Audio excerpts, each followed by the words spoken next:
राम राम दोस्तों। आज का विषय है हमारा देश भारतवर्ष के संविधान की कुछ कमियां और कुछ संशोधन। दोस्तों, ये बहुत ज़रूरी है। संविधान में अगर कुछ कमियां हैं, संशोधन किया जाए, उसका जो है निर्गण किया जाए। और ये बात डॉक्टर भीमराव अम्बेडकर साहब ने बात मानी थी कि संविधान बहुत ही जल्दी में लिखा गया है, इसे पुनर्निर्माण करना चाहिए। मेरा बस चले तो इसे पुनर्निर्माण करूं। तो दोस्तों, कमियां क्या क्या हैं उस पर हम लोग चर्चा करेंगे, समझेंगे। पहली कमी है दोस्तों, हर कंट्री में 15-16 भाषाएं होती हैं। ग्रामीण हो, शहरी हो, जंगली हो, ऐसी भाषाएं होती हैं। 8, 10, 15, 16 भाषा होती हैं। मगर हर कंट्री का नियम है कि पठन पाठन का कार्यक्रम, कार्यालयों में कार्यक्रम, लिखने का कार्यक्रम जो होगा वहाँ की राष्ट्रीय भाषा में प्रयोग की जाएगी। कुछ कंट्री गुलाम हुए थे, लेकिन जैसे ही आज़ाद हुए, आज़ादी पाए, वे तुरंत अपने धरोहर को बचाए, अपने विरासत को बचाए, अपनी संस्कृति को बचाएं। दोस्तों, भारत में लगभग 228 भाषाएं हैं। सभी कंट्री के धर्म भी यहाँ पे हैं। सभी कंट्री के धर्म के लोग यहाँ पर उपस्थित हैं, रहते हैं। लेकिन दोस्तों, यहाँ पर संविधान में लिखा गया कि हिंदी हमारी राष्ट्रीय भाषा है। यह लिखा गया है और उस पर धूल पड़ गया है। उस धूल को मिटाकर यह लागू होना चाहिए कि हर पूरे देश में पठन पाठन का कार्य, बोलचाल का कार्य, लिखने का कार्य वहाँ की राष्ट्रीय भाषा हिंदी में होगी। यह होना चाहिए। एक राष्ट्र एक भाषा के नियम अनुसार यह होना चाहिए। राज्य भाषा है, राज्य की भाषा है, उसी पढ़ाएं, 8 तक पढ़ाएं। अगर कोई बंदा और आगे पढ़ना है, उसे पढ़ाई, उसकी भाषा में पढ़ाई, कोई आपत्ति नहीं। लेकिन यहाँ पर हिंदी को सर्वोपरि मानिए, रखिए। पहला यह कारण है। दूसरा कारण दोस्तों, हर कंट्री में प्राय दो पार्टी होती, पक्ष विपक्ष।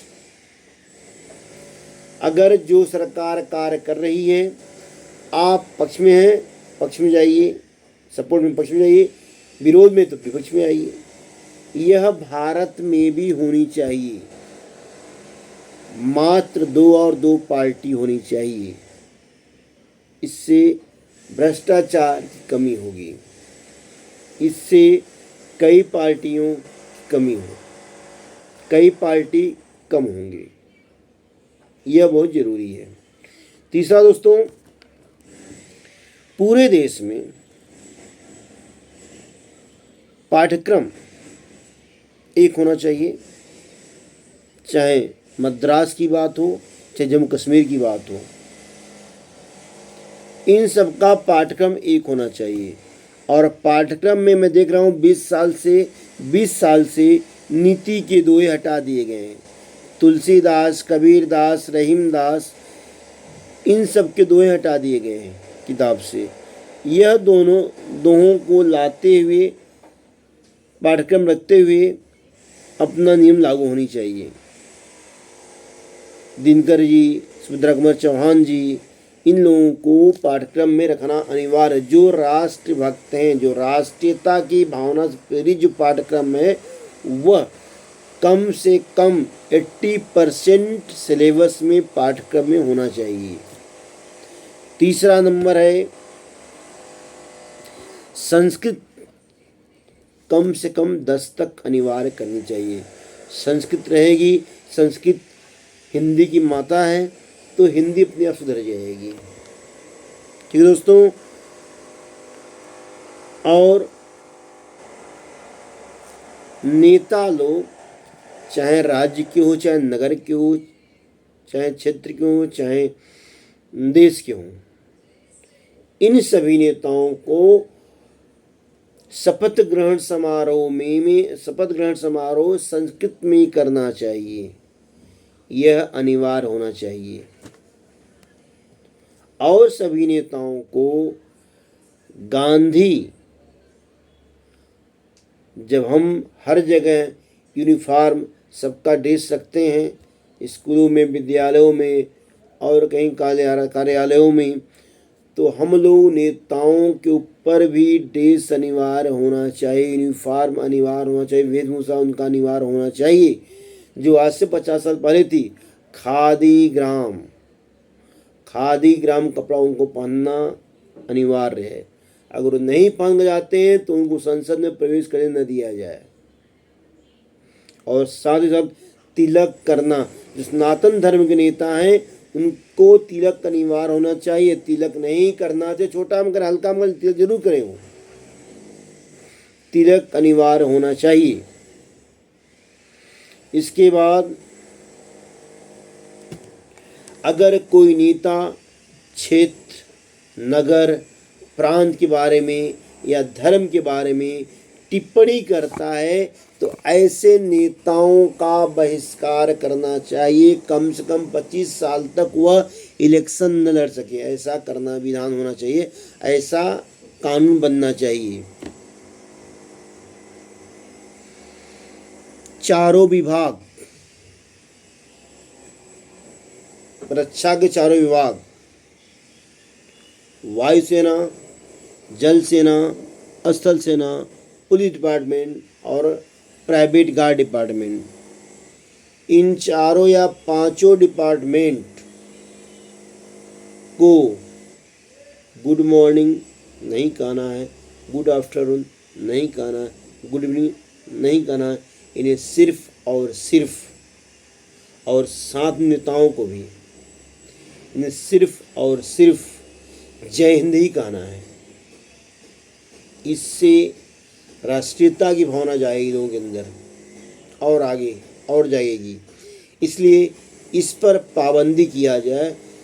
जो good morning, good afternoon, good evening कहते हैं उनको बंद किया जाए और सिर्फ और सिर्फ जय हिंद बोलने का अधिकार दिया जाए।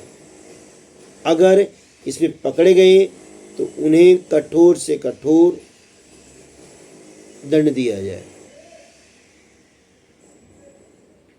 ठीक है दोस्तों।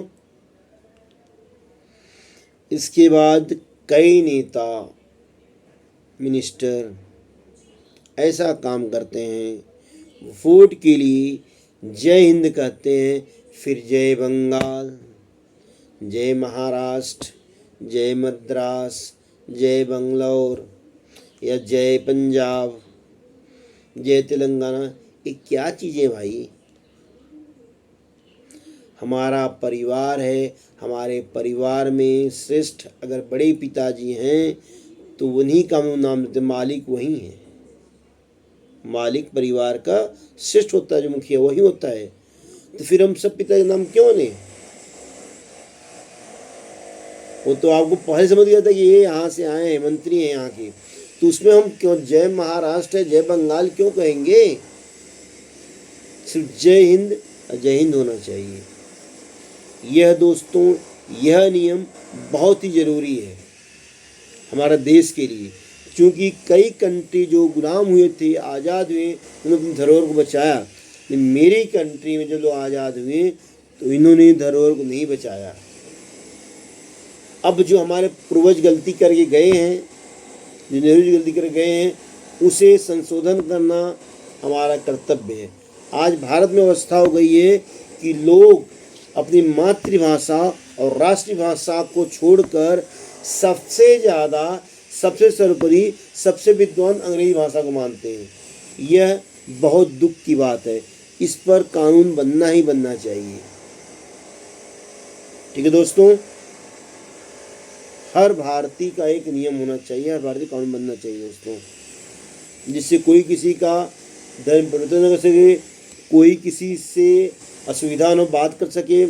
अगर कोई व्यक्ति उत्तर भारत का दक्षिण भारत में गया है नौकरी करने के लिए और वहाँ जिस मालिक के यहाँ काम करता है, जिस बॉस के यहाँ काम करता है, उस बॉस के पास अपने बच्चे क्लास 5 किताबें पड़ी हुई है, वो या तो बेच देगा, कल खा नहीं जाएगा। तो ऐसा नहीं होना चाहिए।